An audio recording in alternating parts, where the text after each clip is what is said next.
নমস্কার, চ্যানেল রূপা মুখার্জিতে আপনাদেরকে স্বাগত জানাই। আগের ক্লাসে আমরা শিশু বিকাশের ধারণা আলোচনা করেছি। আজ আমরা শুরু করছি সিডিপি সবচেয়ে গুরুত্বপূর্ণ অধ্যায়, যা পিয়াজের জ্ঞানীয় বিকাশ তত্ত্ব। ডব্লিউবি টেট, সি টেট এবং আপকামিং সমস্ত টেটে প্রায় প্রতি শিক্ষক নিয়োগ পরীক্ষায় প্রশ্ন এখান থেকে আসে। কিন্তু আজ আমরা কোনো কঠিন ভাষায় বলবো না, একেবারে বাস্তব উদাহরণের মাধ্যমে বুঝবো। খবর আপনার বাড়িতে ২ বছরের একটি ছোট্ট শিশু আছে। আপনি তার সামনে বল রাখলেন। সে বলটি ধরতে গেল। আপনি বলটি একটি কাপড় দিয়ে ঢেকে দিলেন। শিশুটি কি করবে? অনেক ছোট্ট শিশু ভাববে বল আর নেই, কারণ সে চোখের সামনে বল দেখতে পাচ্ছে না। কিন্তু ৩-৪ বছরের একটি শিশু কাপড় সরিয়ে বলটি খুঁজে বের করবে। প্রশ্ন হলো, একই বল কিন্তু ২ শিশুর চিন্তা ভাবনা আলাদা কেন? এই প্রশ্নের উত্তর খুঁজতেই যা পিয়াজে তার গবেষণা করেছিলেন। যা পিয়াজে ছিলেন একজন সুইস মনোবিজ্ঞানী। তিনি বিশ্বাস করতেন শিশু শুধু শুনে শেখে না, সে নিজে কাজ করে, পরীক্ষা করে, ভুল করে এবং অভিজ্ঞতার মাধ্যমে শেখে। অর্থাৎ শিশু নিজেই নিজের জ্ঞান তৈরি করে। জ্ঞানীয় বিকাশ বা কগনিটিভ ডেভেলপমেন্ট কি? সহজ ভাষায় শিশুর চিন্তা করার ক্ষমতা, বোঝার ক্ষমতা, মনে রাখার ক্ষমতা, সমস্যা সমাধানের ক্ষমতা এবং সিদ্ধান্ত নেওয়ার ক্ষমতার বিকাশকে জ্ঞানীয় বিকাশ বলা হয়। পিয়াজের মতে শিশুর শেখার দুটি ভিত্তি। প্রথমটি হলো স্কিমা। স্কিমা বলতে বোঝায় শিশুর মনের ভিতরে থাকা আগের জ্ঞান বা অভিজ্ঞতার ভান্ডার।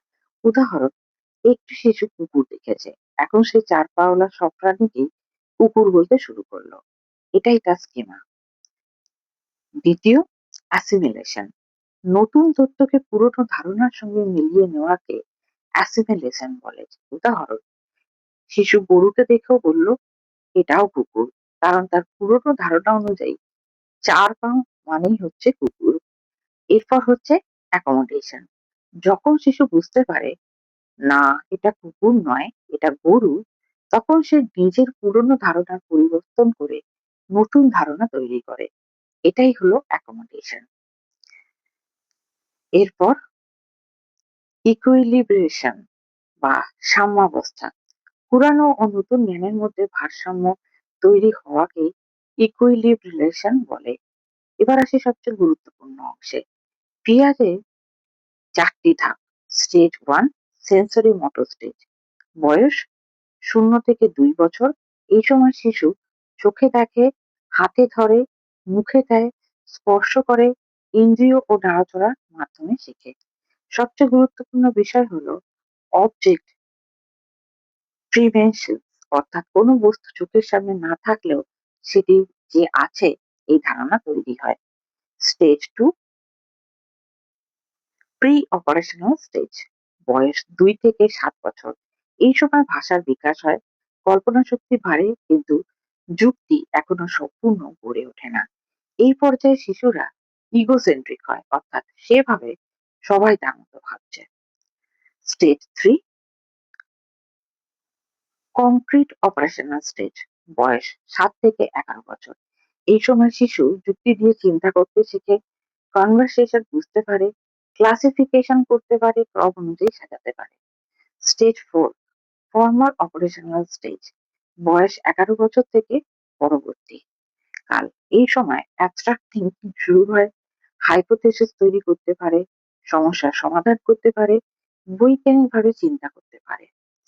পরীক্ষায় বারবার যে সকল প্রশ্নগুলো আসে সেটা মনে রাখার সহজ কৌশল হলো ০ থেকে ২ বছর সেন্সরি মোটর, ২ থেকে ৭ বছর প্রি অপারেশনাল, ৭ থেকে ১১ বছর কংক্রিট অপারেশনাল এবং 11+ বছরে ফর্মাল অপারেশনাল। কিছু প্রশ্ন উত্তর আমি আপনাদের সঙ্গে আলোচনা করছি। যা পিয়াজে কোন দেশে পূর্ববিজ্ঞানী ছিলেন? সুইজারল্যান্ড। পিয়াজের মতে শিশু শেখার প্রথম ধাপ কোনটি? Sensory motor. অবজেক্ট প্যারামিটার কোন পর্যায়ে দেখা যায়? Sensory motor.